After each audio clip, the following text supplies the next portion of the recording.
মুরাদনগরে Kamalla DRS উচ্চ বিদ্যালয়ে শ্রেণীকক্ষে পাঠদানকালে ছুরি প্রদর্শনে 4 শিক্ষার্থী বহিষ্কার। কুমিল্লা মুরাদনগর থেকে মোহাম্মদ আলামিনের তথ্যচিত্রে বিস্তারিত।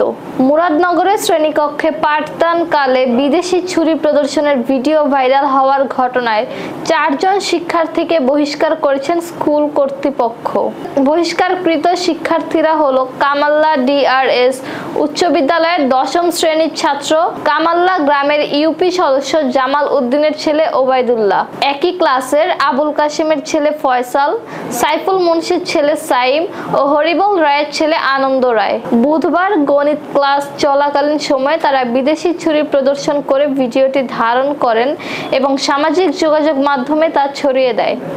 ভিডিওটি স্কুল কর্তৃপক্ষের নজরে আসলে বৃহস্পতিবারে কৌশলে 3 জন শিক্ষার্থীকে আটক করে স্কুল থেকে বহিষ্কার করে মুরাদনগর থানা পুলিশের কাছে সোপর্দ করেন। মুরাদনগর থানার ওসি জাহিদুর রহমান বৃহস্পতিবার রাত 9টার দিকে শিক্ষার্থীদের অভিভাবকদেরকে ডেকে এনে মুচলেখা রেখে তাদেরকে ছেড়ে দেন। ভিডিওতে তাদের ব্যবহৃত ছুরিগুলো উদ্ধারের চেষ্টা চলছে।